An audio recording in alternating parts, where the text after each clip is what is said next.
अगले जो 4 स्टॉक्स हैं उसमें सबसे पहले टीटागढ़ रेल 7वां स्टॉक। ये तो मैंने मॉर्गन स्टैनली जी की रिपोर्ट पे लिए 1285 का इन्होंने टारगेट दिया और इनिशिएट किया है कवरेज ओवरवेट के साथ। अब इन्होंने बहुत सारे अपने तर्क दिए हैं कि बहुत स्ट्रॉन्ग एविडेंस है रेलवे की जो इनिशिएटिव्स लिए गए हैं उसकी वजह से इनको काफ़ी फ़ायदा होने वाला है और सबसे बड़े बेनिफिशियरी ये होंगे, ये उनका मानना है। तो इसको रखिए। ल्यूपिन के कल रिजल्ट आए थे, हालांकि मैं TV18 के एस्टिमेट से कम थे रेवेन्यू, लेकिन नोमुरा जी को ऐसा लगता है कि Q4 का एबिटा 8% हायर देन एस्टिमेट है। 1950 का टारगेट दिया इन्होंने और बहुत सारे लॉजिक गिनाए कि FY25 कैसे इनके लिए काफ़ी अच्छा साबित होने वाला है। अक्रॉस द जियोग्राफी में ये काम बढ़िया कर पाएंगे। 9th स्टॉक है M&M फाइनेंस, इसको मैं रेड में रख रहा हूँ।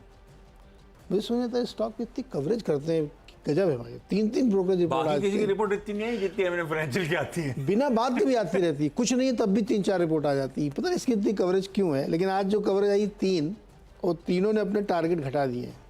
नमूरा ने कहा इसका टारगेट रिड्यूस कॉल 240 का है और उनका ये कहना है कि FY24 का गाइडेंस हम काट रहे हैं, ऑल पैरामीटर्स पे प्रदर्शन नहीं कर पा रहा है ये, तो इसको रखिए रेड में।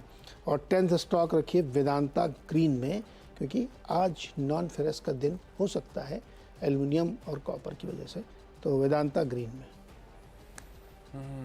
ऐसे पता मेरा मन था कि हिंदुस्तान जिंक को ग्रीन कर दूं, पर आपने हिंदालको नहीं करना नहीं, देखिए अपन थोड़ा डरपोक आदमी है। इसका चार्ट उठाइएगा जरा साल भर का हिंदुस्तान जिंक का। आज डिविडेंड पे बोर्ड मीट है, बात सही है, मोदी जी वोट डाल रहे हैं।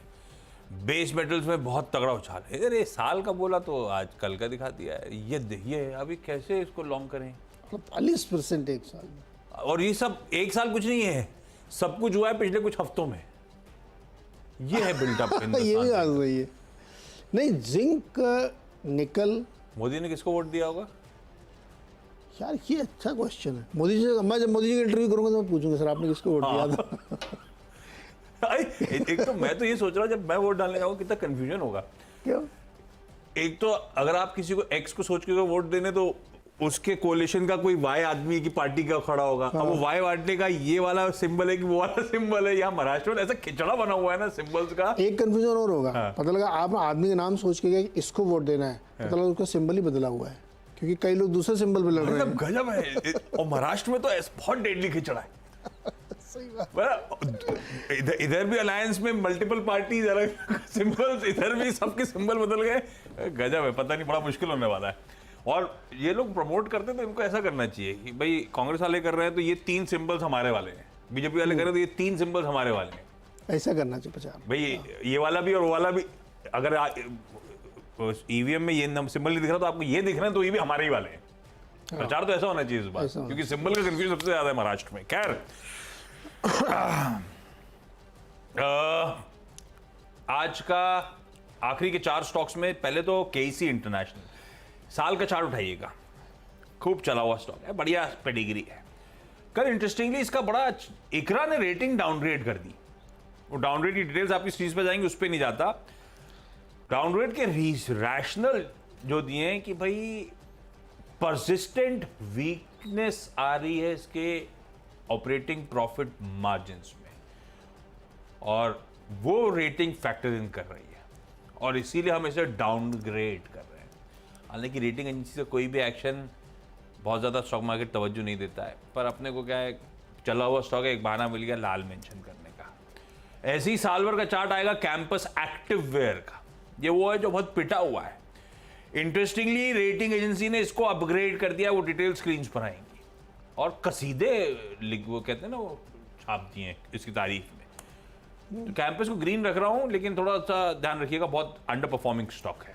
अपग्रेड इसीलिए कर रहे हैं क्योंकि कंपनी का पोर्टफोलियो प्रीमियमाइजेशन बहुत बढ़िया और सस्टेन्ड हो रहा है, ब्रांड प्रेजेंस बड़ी स्ट्रेंथन हो रही है, ऑपरेशंस का स्केल बड़ा हेल्दी होता चले जा रहा है, और बहुत लाइकलीहुड है ये जो मोमेंटम है ये सस्टेन होगा FY25 में, FY26 में। तो इस एक पैराग्राफ लिया है, इसके नीचे और भी पैराग्राफ थे ऐसी तारीख। तो भाई ग्रीन कर तो दिया है, लेकिन रेटिंग एजेंसी से ज्यादा उसका इंपैक्ट मैं मानता नहीं हूं, लेकिन आपको इसीलिए क्योंकि मेंशन करना था टॉप 20 में, इसीलिए मेंशन कर रहा हूं। ओरिएंट इलेक्ट्रिक कमर्शियल प्रोडक्शन आज से हैदराबाद के ग्रीनफील्ड मैन्युफैक्चरिंग प्लांट में शुरू। ग्रीनफील्ड मतलब खुद बनाया कंस्ट्रक्ट कर, है ना। तो उस ग्रीनफील्ड प्लांट में कमिश्निंग हो गई प्रोजेक्ट की, और ट्यूब इन्वेस्टमेंट्स ऑफ इंडिया के साथ छोड़े जा रहा है। सॉलिड पेडिग्री है, इसमें तो कोई शक ही नहीं है। इसकी सब्सिडरी है टीआई क्लीन मोबिलिटी। इसने साउथ एशिया ग्रोथ इन्वेस्ट के साथ करार करा, सब्सक्रिप्शन एग्रीमेंट करा। वो लोग इक्विटी शेयर्स और कंपल्सरी कन्वर्टेबल प्रेफरेंशियल शेयर्स के थ्रू 580 करोड़ रुपए डाल रहे हैं इस सब्सिडरी में। एशियन फंड है, इस तरह से एग्रेसिव पैसा मोबिलाइज हो रहा है टीआई क्लीन मोबिलिटी में। ग्रीन लेके चलता हूँ स्टॉक को, बहुत चला हुआ स्टॉक है, लेकिन क्या करें, कल 5% ऊपर था, अपडेट शाम को आया भाई अपने पास। ग्रीन है लेकिन आज के लिए बढ़िया खबर। मेरे ख्याल से 10-10 दोनों के पूरे।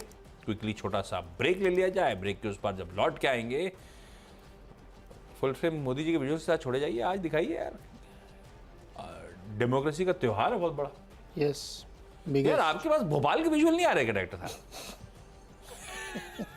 अरे हमने रूट ही नहीं कर रखा है, बोल रहे एएनआई चेक करना मिल जाएंगे। ब्रेक के उस पार टीम्स का एक क्विक रैप अप।